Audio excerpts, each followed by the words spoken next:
village situé dans l'arrondissement de Singan. Les problèmes liés aux conditions de vie des populations frappent pratiquement tous les secteurs. Pour une bonne éducation des fils de la contrée, les populations ont énuméré un certain nombre de plaidoyers. Ils ont commencé à construire l'école, mais ce n'est pas tellement suffisant. La clôture de l'école de Nema Djinaré, l'école n'est pas tellement loin de la route principale. Nous demandons une clôture de l'école du village de Nema Djinaré. Et aussi le village, le gouvernement peut nous aider aussi à construire des écoles, parce qu'il y a beaucoup d'élèves dans l'école même. Parce que le village a construit des écoles, des abris provisoires. Maintenant, pour qu'ils nous aident, il faut nous aider beaucoup. Le village est tellement arriéré. Dans ce secteur, les populations de Nema Djinaré souhaitent que l'État sorte les gros moyens pour promouvoir les enseignements apprentissages. On a créé aussi un jardin d'enfants. C'est le village même qui a pris charge des élèves qui sont dans le jardin. Maintenant, nous voulons aussi que le jardin puisse reconnaître dans le gouvernement.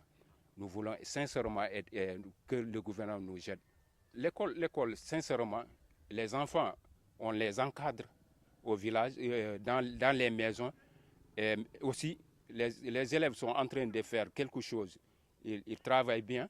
Et le résultat cette année, ils ont tous les élèves. Ils ont fait 100%. Ils ont un nombre de 14 élèves, 11 filles et 3 garçons. Et maintenant, nous comptons le gouvernement qui nous aide beaucoup par rapport à ce qui est dans l'école de Nema Djinaré. Autre secteur en souffrance à Nema Djinaré, l'eau potable et le courant. On a un sérieux problème. C'est moi-même qui les aidais dans l'eau, parce que j'ai créé un mini-forage dans mon jardin.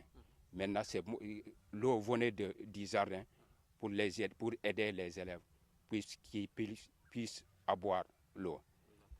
Sincèrement, il faut que le gouvernement nous aide un mini-forage dans l'école de Nema Djinaré. Les ressources maraîchères et fruitières inondent le village. Cependant, le problème demeure, celui de leur évacuation vers les centres-villes.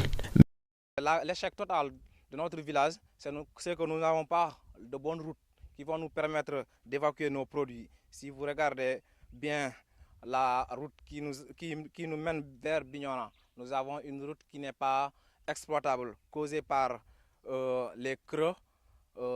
Pendant l'hivernage, si vous voyez vraiment, il y a beaucoup d'eau. Pour être à Bignona, il faut mettre beaucoup de temps pour y arriver. Nous avons beaucoup d'infrastructures ici. Nous avons des citrons, des oranges, mais pour les vendre, c'est un problème causé par la circulation.